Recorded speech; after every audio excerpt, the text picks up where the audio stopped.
नमस्कार, welcome back to the channel crack UPSC with Ashwini. आज आहे 13 सप्टेंबर 2022 मंगळवार आणि आजच्या द हिंदू न्यूजपेपर ॲनालिसिसला आपण इथे सुरुवात करीत आहोत. तर नेहमीप्रमाणे आपलं जे डिस्कशन आहे ते सुरू करण्यापूर्वी आपण एक मॅप बेस्ड क्वेश्चन बघत असतो.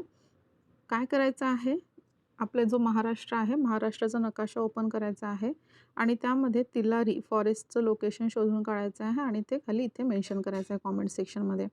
तर बघा, याला जे आहे ते कॉन्झर्वेशन रिझर्व टॅग मिळालेला आहे आणि त्यामुळे हे जे लोकेशन आहे ते आपल्या एक्झाम पर्स्पेक्टिव्हने अतिशय महत्त्वाचं असं ठरणार आहे. मागे 1-2 महिन्यांपूर्वी आपल्याकडे एकच महत्त्वाचा वादाचा विषय होता, तो म्हणजे ज्ञानवापी मस्जिद आणि त्यानंतर परत हा विषय एकदा चर्चेत आलेला आहे. तर आता हा जो रिसेंट जो न्यूज आहे, ही जी न्यूज आहे ती काय म्हणते, की 5 महिलांनी एक पिटिशन दाखल केली होती आणि ती कोर्टाद्वारे ॲक्सेप्ट करण्यात आलेली आहे आणि त्यामुळे हा इथे जल्लोष आपल्याला पाहायला मिळतो आहे. तर ही ज्ञानव्यापी मस्जिद म्हणजेच काशी विश्वनाथ टेम्पलच्या परिसरात हा एक पार्ट आहे, परिसराचाच पार्ट आहे. तर इथे आपल्याला पिक्चरमध्ये पाहता येईल, डावीकडे आपल्याला ही मशीद दिसते आहे आणि उजवीकडे काशी विश्वनाथ टेम्पल आपल्याला पाहायला मिळतो आहे, जे की अगदी लगत आहेत, अगदी लागून आहेत एकमेकांना आणि एकाच परिसरात आपल्यालाही पाहायला मिळत आहेत. तर हे जे आजचं रूप आपल्याला पाहायला मिळत आहे ह्या मंदिराचं, काशी विश्वनाथ मंदिराचं, तर हे निर्माण केलेलं आहे ज्या इंदोरच्या राणी अहिल्याबाई होळकर आहेत त्यांच्याद्वारे हे निर्माण करण्यात आलेलं आहे आणि 1699 ही ही आताची परिस्थिती झाली जी अहिल्याबाई यांनी निर्माण केली होती. ह्या मंदिराचं निर्माण त्यांनी केलं होतं. तर 1699 जेव्हा हा पूर्ण एरिया, ही मशीद नव्हती आणि हा पूर्ण एरिया जेव्हा हा विश्वनाथ टेम्पल होतं, काशी विश्वनाथ टेम्पल होतं, तेव्हा 1699 औरंगजेबने याच्यावर अटॅक करून ह्या परिसरामध्ये इथे मॉस्क बांधली होती, ही मशीद बांधली होती. त्यानंतर बघा 1991 ठीक आहे, 1991 ही मशीद इथून रिमूव्ह करण्यात यावी, इथून हटवण्यात यावी म्हणून पहिली पिटिशन दाखल झाली होती. ठीक आहे, 1991 पहिली पिटिशन दाखल करण्यात आली होती. त्यानंतर कॉन्टिन्युअस पिटिशन्स आपल्याला पाहायला मिळत आहेत ही मशीद आणि काशी विश्वनाथ टेम्पल ह्या विषयावर. तर आता जी लास्ट इयरची जी पिटिशन आहे ती म्हणजेच ही जी मस्जिद आहे त्या परिसरामध्ये एक शृंगार गौरीचं मंदिर पाहायला मिळतं आणि इथे पूजा करण्याची अनुमती काही महिलांनी मागितली होती आणि मग त्यानंतर डिस्ट्रिक्ट कोर्ट जे आहे त्यांनी इथे व्हिडिओग्राफी करण्याचं आणि सर्वे करण्याचं इथे आदेश दिला होता. पण ह्या सर्वेला भारी विरोध झाल्यामुळे मध्येच हा सर्वे थांबवण्यात आला होता. तर हे विरोध करणारं कोण होतं? विरोध करण्याची जबाबदारी उचलली होती ती अंजुमन इंतजामिया कमिटी ह्या एजन्सीने. तर यांनी काय सांगितलं होतं, जे 1991चं जे आपलं ॲक्ट आहे त्याच्यानुसार तुम्ही हा सर्वे इथे करू शकणार नाही, ही व्हिडिओग्राफी इथे करता येऊ शकणार नाही. तर हे जे 1991 चं जे ॲक्ट आहे ते म्हणजेच काय, तर नरसिम्हा रावची सरकार होती 1991 त्यांनी एक ॲक्ट आणला होता, प्लेसेस ऑफ वर्शिप ॲक्ट 1991. म्हणजेच काय, तर आपल्या देशामध्ये भारत स्वतंत्र झाला तेव्हापासून मंदिर, मस्जिद, चर्च किंवा कुठल्याही रिलिजियस प्लेसेसवरून आपल्यात नेहमी भांडण-तंटे राहिले आहेत. त्याच्यामुळे काय केलं, ह्या ॲक्टमध्ये असं सांगण्यात आलं, की 15 ऑगस्ट 1947 म्हणजे आपला देश स्वतंत्र झाला त्या दिवशीपासून पुढे ज्या ठिकाणी जे होतं ते तिथे तसंच राहील. ठीक आहे, जसं एखाद्या ठिकाणी मस्जिद असेल तर तिथे मशीद तोडून त्याला मंदिर करता येणार नाही किंवा मंदिर असेल तर त्याला दुसऱ्या कुठल्याही रिलिजियस प्लेसमध्ये कन्व्हर्ट करता येणार नाही. म्हणजेच काय, तर प्लेसेस ऑफ वर्शिप ॲक्ट आणि हा 1991 आणला गेला होता. तर याच्यामध्ये काय सांगितलं होतं, 15 ऑगस्ट 1947 ज्या ठिकाणी जे रिलिजियस प्लेस होतं ते तसंच ठेवलं जाईल. तर ह्याच ॲक्टचा हवाला देऊन जे अंजुमन इंतजामिया कमिटी आहे त्यांनी ह्या सर्वेला विरोध केलेला आहे आणि त्यानंतर बघा आजची जी न्यूज येते आपल्याकडे, की ही जी पिटिशन होती 5 महिलांनी दाखल केलेली ती ॲक्सेप्ट झालेली आहे. बरं, हा जो प्लेसेस ऑफ वर्शिप ॲक्ट आहे 1991चं, यामध्ये फक्त एक एक्सेप्शन ठेवण्यात आलं होतं, ते म्हणजे बाबरी मशिदीचं. हे जे टॉपिक आहे ते GS पेपर 1 आणि 2 शी कनेक्ट करता येईल आपल्याला. त्यानंतर आपली जी नेक्स्ट न्यूज आहे, बघा आपल्या RBIने एक थ्रेशोल्ड लिमिट सेट करून दिलेली आहे. कशाची? इन्फ्लेशनची. जी आपली महागाई असते त्याची एक थ्रेशोल्ड लिमिट आहे, ती म्हणजेच काय, तर 4 ± 2 म्हणजे ती 4 असायला पाहिजे ठीक आहे. जी पर्सेंटेज आहे इन्फ्लेशनचं ते 4% असायला पाहिजे. पण कमीत कमी 2 ते जास्तीत जास्त 6 इतकं असेल, म्हणजे ही थ्रेशोल्ड लिमिट देण्यात आलेली आहे. तर 2% ते 6% यांच्या दरम्यानची जी महागाई असते ती आपल्या देशासाठी एक चांगली मानली जाते. पण काय झालं आहे, मागच्या काही दिवसांपासूनचा ट्रेंड, काही महिन्यांपासूनचा म्हणजेच काय, तर इथे काय सांगितलेलं आहे, 8th कॉन्झिक्युटिव्ह मंथ म्हणजे 8 महिन्यांपासून आपल्याकडे ही जी महागाई आहे ती 6% जास्त पाहायला मिळते आहे. तर बघा, जे जुलैची जी महागाई आहे ती 6.71% इथे पाहायला मिळते आहे. तर ऑगस्टमध्ये तीच 7% इतकी झालेली आहे. म्हणजे काय, तर RBIचं जे इन्फ्लेशन थ्रेशोल्ड लिमिट आहे ती इथे ब्रीच झालेली आहे. तर हे जे रिटेल इन्फ्लेशन आहे ते CPIद्वारे मोजण्यात येत असते. कन्झ्युमर प्राईस इंडेक्सनुसार आपण जी रिटेल प्राईस असते ती आपण काढत असतो. आणि एक जे टॉलरन्स रेट आहे ते इथे लक्षात ठेवा, 4 ±2 म्हणजेच 2 to 6% दरम्यान ही महागाई असली पाहिजे. त्या हा जो टॉपिक आहे तो GS पेपर 3शी आपल्याला कनेक्ट करता येईल. त्यानंतर नेक्स्ट न्यूजकडे वळूयात. इथे काय म्हटलेलं आहे बघा, जे कॉन्स्टिट्यूशन अमेंडमेंट ॲक्ट आहे CAA, त्याच्यावर काय करण्यात आलेलं आहे, 31 ऑक्टोबरला जितक्याही पिटिशन्स याच्यावर टाकण्यात आलेली आहे त्यांच्यावर सुनवाई होणार आहे, असं 3 जज बेंचने इथे सांगितलेलं आहे. 3 जज बेंचद्वारे इथे सुनावणी करण्यात येणार आहेत. तर एकूण किती याचिका दाखल झाल्या आहेत, तर त्यांचा नंबर 220 इतका सांगण्यात येतो. 12 डिसेंबर 2019 रोजी हे जे सिटिझनशिप अमेंडमेंट ॲक्ट आहे ते आणण्यात आलं होतं. हे ॲक्टचा मूळ उद्देश म्हणजे काय, तर 6 कम्युनिटीज आहेत. कुठल्या? हिंदू, सीख, पारसी, जैन, बुद्धिस्ट आणि ख्रिश्चन यांना सिटिझनशिप देणे. म्हणजे भारतात जी काही ही 6 कम्युनिटीज आहेत बाहेरून आलेली, यांना इथे सिटिझनशिप देणे. पण यात एक कंडिशन आहे, की जी अफगाणिस्तान, बांगलादेश आणि पाकिस्तानवरून ही जी कम्युनिटीज येणार त्यांना इथे सिटिझनशिप देता येणार नाही. सोबतच मुस्लिम कम्युनिटी इथे इन्व्हॉल्व करण्यात आलेली नाही आहे. म्हणजेच कुठली? हिंदू, सीख, पारसी, जैन, बुद्धिस्ट आणि ख्रिश्चन ह्या 6 कम्युनिटीजलाच फक्त इथे सिटिझनशिप देण्याबाबत बोललं जात आहे. आणि अफगाणिस्तान, बांगलादेश, पाकिस्तान यातून जर या कम्युनिटीज आल्या असतील तर त्यांना इथे सिटिझनशिप देण्यात येणार नाही आहे. हे जे CAA आहे याच्या विरोधात खूप जास्त प्रमाणात प्रोटेस्ट आपण पाहिल्या आहेत. तर ही प्रोटेस्ट कशासाठी आहे, त्याची काही कन्सर्न्स आहेत.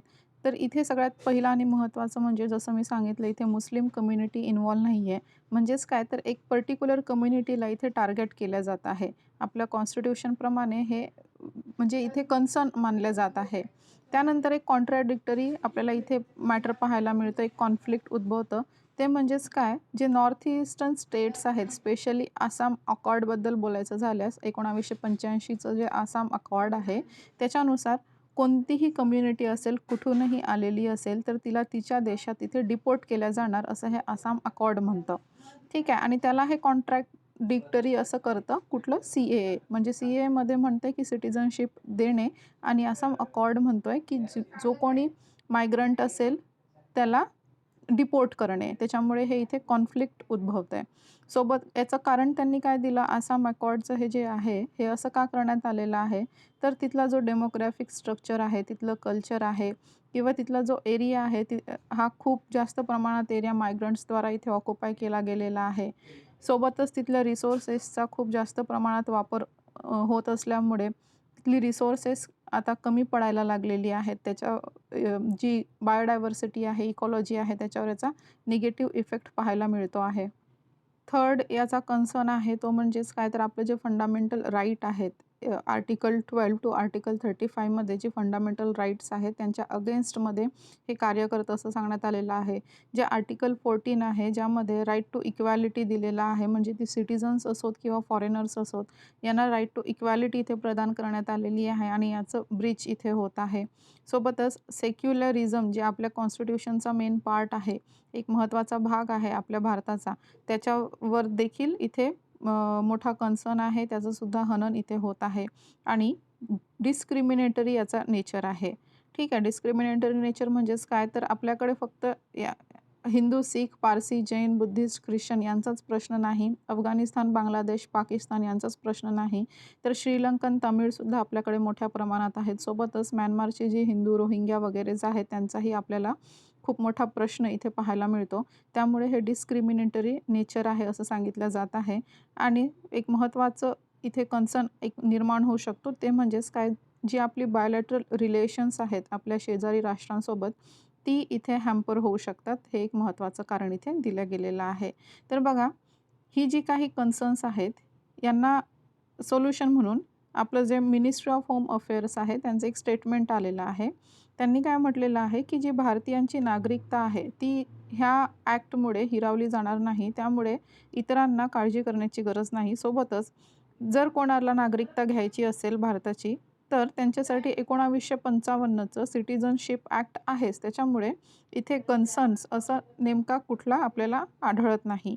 जी कोणी लीगल मायग्रंट्स आहेत, ती कुठल्याही देशाची असोत, कुठल्याही रिलिजनची असोत, त्यांना इथे सिटिझनशिप ॲक्टनुसार भारताची नागरिकता इथे त्यांना मिळू शकते असं सांगितलं गेलं आहे. तर लक्षात ठेवा, CAA सिटिझनशिप अमेंडमेंट ॲक्ट 2019 मध्ये आलेला. आणि ही जी न्यूज आहे आजची, तिथे काय सांगितलेलं आहे, जेव्हापासून हा जो ॲक्ट आलेला आहे 2019 मध्ये, तेव्हापासून 220 याचिका याच्या विरोधात दाखल झालेल्या आहेत. आणि ह्या सगळ्याच ज्या याचिका आहेत यांची सुनावणी 31 ऑक्टोबर रोजी 3 जज बेंचद्वारा इथे करण्यात येणार आहे. त्यानंतर वळूया आपल्या आजच्या नेक्स्ट न्यूजकडे. एक महत्त्वाचं नॉर्थ ईस्टर्न स्टेट म्हणजेच नागालँड, नेहमी चर्चेत असणारा, नेहमी वादात असणारा. तर आपल्या भारताला जेव्हा स्वातंत्र्य मिळालं 15 ऑगस्ट 1947 रोजी, त्याच्या एक दिवस पूर्वीच म्हणजे काय 14 ऑगस्ट 1947लाच नागालँडने स्वतःला स्वतंत्र घोषित केलं होतं, एक वेगळं स्टेट म्हणून, एक वेगळं राष्ट्र म्हणून. ठीक आहे. पण तेव्हा नंतर काही मानधारणा करण्यात आली आणि त्याच्यानंतर मग ते भारतामध्ये सामील होऊन भारतासोबत त्याचं स्वातंत्र्य इथे निश्चित करण्यात आलं. तर बघा, इथे एक ग्रुप म्हणता येईल, एक बंडखोर ग्रुप म्हणता येईल इथे, NSCN-IM म्हणजेच काय, national socialist council of Nagaland Isak Muivah. NSCNची 2 पार्ट्स आहेत, एक के आणि एक IM. तर जी IM आहे ती आता अमित शहा यांच्याशी डेलिगेशन होणार आहे असं इथे आपल्या आजच्या न्यूजमध्ये आलेलं आहे. ठीक आहे. जी नागा डेलिगेशन आहे कुठलं, तर NSCN-IM म्हणजे national socialist council of Nagaland Isak Muivah, ही जी डेलिगेशन आहे ती अमित शहा यांना भेटणार आहे. तर यांची काही जी डिमांड्स आहेत त्यामध्ये पहिली आणि महत्त्वाची डिमांड म्हणजेच काय, तर यांचं जे नागा कॉन्स्टिट्यूशन आहे, ज्याला ही लोक येजाबो असं म्हणतात. ठीक आहे. जे नागालँडचं कॉन्स्टिट्यूशन आहे त्याला इंडियाच्या कॉन्स्टिट्यूशनमध्ये मर्ज करावं अशी यांची इच्छा आहे. आणि दुसरं म्हणजे एक रिजनल ऑटोनॉमस टेरिटरी म्हणजेच काय, नागालिम. मी तुम्हाला नकाशात दाखवते. इथे पाहायला मिळेल म्यानमारच्या बॉर्डरवर, मणिपूरच्या वर इथे नागालँड आपल्याला छोटासा एक प्रदेश पाहायला मिळतो. त्यानंतर हा जो ग्रे कलरचा पोर्शन, एक मोठा पोर्शन जिथे अरुणाचल प्रदेश, आसाम, मणिपूर आणि म्यानमारचा काही पोर्शन आहे, तर हे मिळून इथे नागालिम, LIM, नागालिम असा प्रदेश निर्माण करण्याची यांची डिमांड आहे. कुणाची? NSCN-IM. यांचा वेगळा फ्लॅग असावा, वेगळं कॉन्स्टिट्यूशन असावं, वेगळा एरिया असावा, अशी यांची खूप जुनी डिमांड आहे. आणि त्याच्याबाबतच बोलायला हे जे नागा डेलिगेशन आहे ते आता अमित शहा यांना भेटणार आहे. तर हे जे आर्टिकल आहे ते तुम्ही GS पेपर 2शी कनेक्ट करू शकाल. सोबतच काही जी पीस ॲग्रीमेंट्स आहेत नॉर्थ ईस्टर्न स्टेटशी रिलेटेड, ती लक्षात ठेवा. एक म्हणजे कार्बी आंगलाँग ॲग्रीमेंट, जे 2021 मध्ये झालं होतं. जी आसाममधली जी ग्रुप आहे, जसं नागालँडमधलं हे NSCN जे ग्रुप आहे, तसंच आसाममध्येही एक ग्रुप आहे. त्या ग्रुपचं सोबतच सेंट्रल गव्हर्नमेंट आणि स्टेट गव्हर्नमेंट, म्हणजे हा एक ट्रायपार्टिएट ॲग्रीमेंट आपल्याला म्हणता येईल, कार्बी अँगलाँग. ठीक आहे. आसाममध्ये लक्षात ठेवा 2021 मध्ये झालेलं. त्यानंतर 2020 मध्ये एक त्रिपुरामध्ये ब्रू अकॉर्ड झालं होतं. तिथे जी ब्रू लोकं आहेत त्यांची परमनंट सेटलमेंट करण्यासाठी म्हणून हा जे अकॉर्ड आहे ते झालं होतं. त्यानंतर 2020 मध्येच आसाम येथे बोडो पीस अकॉर्ड झालं होतं, ज्याच्याने काय, तर बोडोलँड टेरिटोरियल जे रिजन आहे त्याला ऑटोनॉमी प्रोव्हाइड करण्यात आली होती. तर ही काही अकॉर्ड आणि ॲग्रीमेंट्स इथे लक्षात ठेवण्यासारखी आहेत. नॉर्थ ईस्टर्न स्टेटचा जेव्हा कधी प्रश्न येतो तेव्हा अशी अकॉर्ड्स आणि ॲग्रीमेंट्स आपल्याला पाहायला मिळतात. त्यानंतर आपण आता मध्ये पाहिलं होतं, न्यूज आली होती की आपले जे प्राईम मिनिस्टर आहेत पंतप्रधान नरेंद्र मोदी यांच्या बर्थडेच्या दिवशी आपल्याकडे चीता भारतात येणार आहे आणि ते मध्य प्रदेशच्या कुनो नॅशनल पार्क येथे ठेवल्या जाणार आहे. तर 8 चीता आपल्याकडे नामिबियामधून येणार आहेत, ठीक आहे. आणि इतर जी आहेत ती साऊथ आफ्रिकेतनं. तर जी 8 चीता आपल्याकडे नामिबियामधून येणार आहेत ती शुक्रवारी जयपूरला आणली जाणार आणि तिथून मग ती हेलिकॉप्टरने कुनो नॅशनल पार्क येथे नेली जाणार असं सांगितलं जात आहे. तर आपण याच्याबद्दल खूप माहिती पाहिलेली आहे, पण याचं जे IUCN आहे ते मी नेहमी रिपीट करत असते. IUCN स्टेटस जे आहे ते आपण इथे पाहूयात. तर 2 प्रकारचे चिता आपल्याला आढळतात. एक म्हणजे आफ्रिकन चिता आणि एक आहे एशियन चिता. ठीक आहे. आफ्रिकन चिता जो आहे तो आपण जो सध्या आणणार आहोत आफ्रिकेमधून. आफ्रिकन चिताची संख्या आपल्याला भरपूर पाहायला मिळते, म्हणजे एक जेनरस अमाऊंट त्यांचं आपल्याला पाहायला मिळतं. तर यांना IUCNच्या वल्नरेबल कॅटेगरीमध्ये ठेवण्यात आलेलं आहे. सोबतच जी साईट्सची स्टेटस आहे त्यामध्ये याला अपेंडिक्स 1 मध्ये ठेवण्यात आलेलं आहे आणि वाईल्ड लाईफ प्रोटेक्शन ॲक्टनुसार याला शेड्यूल 2 मध्ये ठेवण्यात आलेलं आहे. ठीक आहे. आफ्रिकन चिता वल्नरेबल कॅटेगरीमध्ये येतो.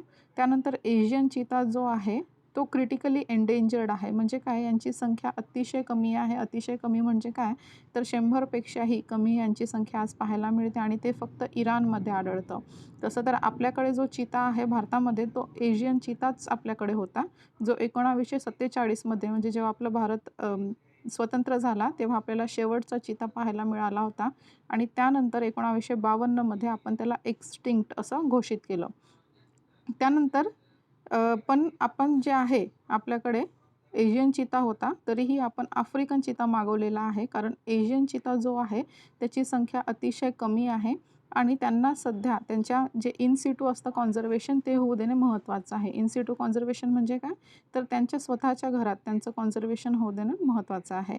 तर आफ्रिकन चिताची संख्या आपल्याकडे थोडीशी ॲम्पल असल्यामुळे आपण आफ्रिकन चिता नामिबिया इथून आणणार आहोत.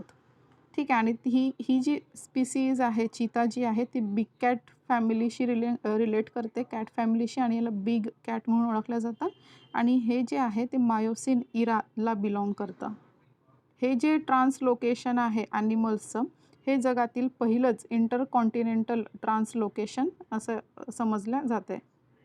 ही जी चिता आहे ती कुनो नॅशनल पार्क इथेच का आणली जाणार आहेत, एमपीतलं जे कुनो नॅशनल पार्क आहे तिथेच का आणली जाणार आहेत, कारण असं मानलं जातं की आपल्याकडे जे चिता होते पहिले 1952 मध्ये एक्सटिंक्ट होण्यापूर्वी, तर त्यांची संख्या आपलं हे जे कुनो नॅशनल पार्क आहे कुनो पालपूर तिथेच सगळ्यात जास्त प्रमाणात आपल्याला आढळत होते. त्यामुळे कदाचित इथलं जे वातावरण आहे ते हा चितासाठी सुटेबल राहील असा याच्या मागचा अंदाज आहे. त्यानंतर वळूयात आजच्या एडिटोरियलकडे. तर सगळ्यात पहिले आपल्याकडे जे आहे ते आपलं पॉलिटिक्सशी रिलेटेड आहे, पॉलिटिकल. त्याच्याशी आपलं काही इथे घेणं-देणं नाही. आपल्या अभ्यासासाठी ते काही महत्त्वाचं नाही. त्यानंतर बघा, इंटरनॅशनल लॉवर प्रभास रंजन यांनी लिहिलेला एक खूप चांगला लेख आहे.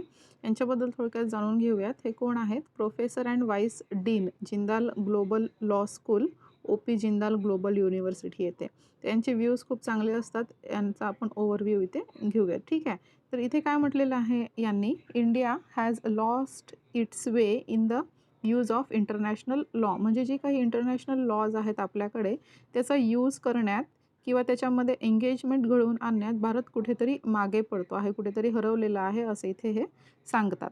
ठीक आहे. तर बघा सुरुवात कशी करतात, हे जे आपण आता 75 इयर्स ऑफ इंडिपेंडन्स साजरे केले, एक जॉयस आपलं एक एन्व्हायर्मेंट झालं होतं, ते अगदी योग्यच आहे. आपण काही अचीवमेंट्स मिळवलेली आहेत, त्याचं एक एन्जॉयमेंट तर व्हायलाच हवं. पण त्याच्यासोबतच आपले काही फेल्युअर्स आहेत आणि ह्या फेल्युअरवरच इथे जे लेखक आहेत, ऑथर आहेत, ते इथे भर देतात. तर यांचं बघा काय म्हणणं आहे. सगळ्यात पहिले हे म्हणतात की इंटरनॅशनल जी लॉज आहेत त्यांचा भारत वापर करत नाही. आपल्या आर्टिकलमध्ये कॉन्स्टिट्यूशनचं जे आर्टिकल 51 आहे त्यामध्ये सुद्धा काय म्हटलेलं आहे की जे स्टेट्स असतात त्यांनी जी इंटरनॅशनल लॉज आहे त्यांना बढावा दिला पाहिजे, त्यांचा वापर केला पाहिजे. आपले जे आर्टिकल 51 आहे त्यामध्ये म्हटलेलं आहे state shall foster international laws. पण भारत इथे इंटरनॅशनल जी लॉज आहे त्याचा वापर खूप कमी करताना आपल्याला इथे दिसतो आहे. तर सगळ्यात पहिलं ते एक आठवण करून देतात, ते म्हणजे जवाहरलाल नेहरूच्या वेळेस इंटरनॅशनल लॉचं इमर्जन्स इथे आपल्याला पाहायला मिळतं आणि सगळ्यात पहिल्यांदा 1955 मध्ये एशिया आफ्रिकन कॉन्फरन्स करण्यात आली होती. कशासाठी? तर जे कॉलनायझेशन आहे त्याची ट्रेसेस मिटवण्यासाठी, ती संपवण्यासाठी, त्याच्याबद्दल बोलण्यासाठी म्हणून ही 1955ची एशिया आफ्रिकन कॉन्फरन्स घडवून आणली गेली होती. आणि त्यानंतर इथे ही नंतर पुढे 1-2 एक्झाम्पल ती मेन्शन करतात. ते म्हणजे CCIT आणि ISA जी रिसेंट आहे त्यांच्याबद्दल इथे लेखक सांगत आहेत. म्हणजेच काय तर comprehensive convention on international terrorism आणि आता जे रिसेंट आहे अगदी ते म्हणजे इंटरनॅशनल सोलार अलायन्स, जे की भारताने याची सुरुवात केली होती आपल्या गुरुग्राममध्ये. भारतातल्या गुरुग्राममध्ये आज आपल्याला हेडक्वार्टर पाहायला मिळतं. तर ही जी 2 आहेत CCIT आणि ISA यांचा इथे उल्लेख करतात. सोबतच 1955चं जे एशिया आफ्रिका कॉन्फरन्स आहे त्याचाही उल्लेख इथे लेखक करताना दिसतात. तर इंटरनॅशनल लॉ आणि इंडियाबद्दल सांगायचं झाल्यास लेखकांचं इथे म्हणणं आहे की आपल्या भारताचं योगदान खूप चांगलं राहिलेलं आहे. जसं ह्युमन राईट्स असेल किंवा एन्व्हायर्नमेंट असेल, ट्रेड असेल, इन्व्हेस्टमेंट, सोबतच ओशन आणि स्पेस आणि महत्त्वाचं म्हणजे टेररिझममध्ये भारताने खूप इम्पॉर्टंट रोल इथे प्ले केला आहे. पण तरीही एक शेवटी त्यांचं इथे म्हणणं आहे की पण तरीही जेवढं करायला हवं तेवढं आपण केलेलं नाही. म्हणजेच काय इंटरनॅशनल लॉजचा विचार म्हणावा किंवा त्याच्यामध्ये जे काही आपल्याला आणखी स्कोप आहे तो तेवढा आपण इथे काही केलेलं नाही. म्हणजेच काय तर आपली जी एंगेजमेंट आहे इंटरनॅशनल लॉसोबत ती आपल्याला कमी कमी पाहायला मिळते in comparison to other countries. तर ती आपल्याला वाढवायला हवी असे इथे लेखक सांगतात. सप्टेंबर 2021 मध्ये आपल्या बाजूने स्टेटमेंट गेलेलं की पाकिस्तान जे आहे ते भारताविरुद्ध कुरापती करतं. पण तिथे जर आपण एखाद्या ट्रिटीचा विचार केला असता किंवा एखाद्या ट्रिटीबद्दल सांगितलं असतं आणि ही ट्रिटी यामुळे ब्रीच होते आहे असं जर तिथे सांगितलं असतं तर त्याचा इम्पॅक्ट काही और असता असं इथे लेखक सांगण्याचा प्रयत्न करत आहेत. तर हेच म्हणजे इंटरनॅशनल लॉज जी आहे त्याचा अभाव आपल्याकडे कुठेतरी पाहायला मिळतो आहे. त्यानंतर जे कुलभूषण जाधव केस आहे त्याच्यामध्ये आपण इंटरनॅशनल लॉचा इथे चांगला वापर केला होता. त्याचप्रमाणे इतर काही जी प्रॉब्लेम्स आहेत त्याच्यामध्ये ह्या इंटरनॅशनल लॉजचा वापर केला जाऊ शकेल. नवीन लॉज आपल्याकडे आले नाहीत, इंटरनॅशनल लॉज आपण निर्माण केले नाहीत, असंही इथे लेखक पुढे सांगत आहेत. मग याचं कारण देताना ते खाली सांगतात अकॅडमिक ऑब्स्ट्रक्शन. म्हणजेच काय तर 75 वर्षात हे जे क्षेत्र आहे इंटरनॅशनल लॉजचं ते दुर्लक्षित राहिलेलं आहे. म्हणजे आपल्याकडे प्रोफेसर्स नाहीत, युनिव्हर्सिटीजमध्ये याचं शिक्षण दिलं जात नाही. सोबतच शासन जे आहे ते इथे उदासीन आपल्याला पाहायला मिळतं. जी रिसर्च आहे त्याच्यासाठी इथे फंड मिळत नाही आणि आपलं जे रिप्रेझेंटेशन आहे ते सुद्धा इंटरनॅशनल लॉजमध्ये कमी पाहायला मिळतं. त्याच्यामुळे जे प्रभास रंजन लेखक जे आहेत त्यांनी इथे शेवटी असं सांगण्याचा प्रयत्न केला आहे की भारताने इंटरनॅशनल लॉमध्ये आपलं एंगेजमेंट इथे वाढवण्याची गरज आहे. त्यानंतर बघा सगळ्यात महत्त्वाचं आपल्याकडे आज आहे परत एक एडिटोरियल मे बी शेवटचं आजचं.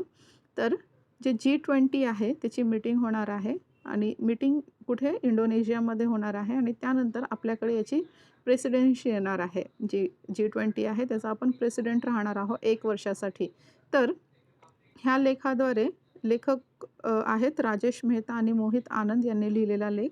तर ह्या लेखाद्वारे लेखकांनी असं सांगितलेलं आहे की भारताकडे खूप चांगली अपॉर्च्युनिटी आहे की त्याने जी डेव्हलपिंग राष्ट्रे आहेत त्यांना इथे इन्व्हाइट करून त्यांना थोडंसं वर उचलण्याचा प्रयत्न करणं. एक जी डेव्हलपिंग कंट्रीज आहेत त्यांना एक पुश करण्यासाठी भारताकडे खूप मोठी संधी आहे असं इथे सांगण्याचा प्रयत्न केला गेलेला आहे. हा जो महिना आहे सप्टेंबर जे मंथ आहे त्याला हॅपी मंथ असं लेखकांनी इथे संबोधलं आहे.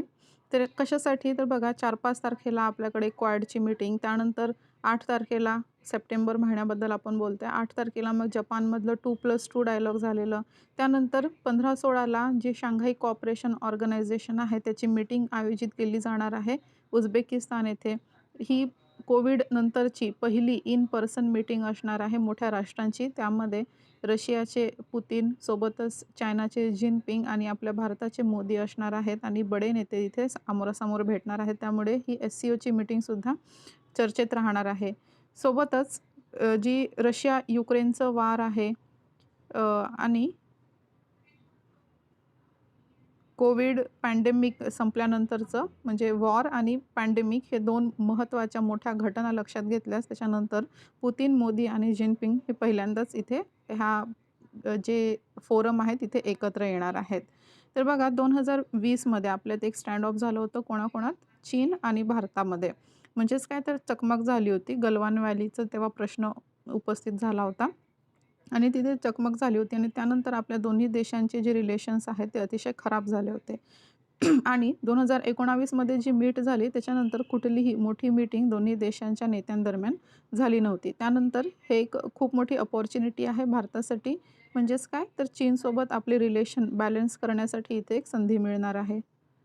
1 डिसेंबर 2022ला म्हणजे UN सिक्युरिटी काउन्सिल जे आहे त्याचं प्रेसिडेंट आपण होणार आहोत आणि 1 वर्षासाठी ही प्रेसिडेन्सी असेल.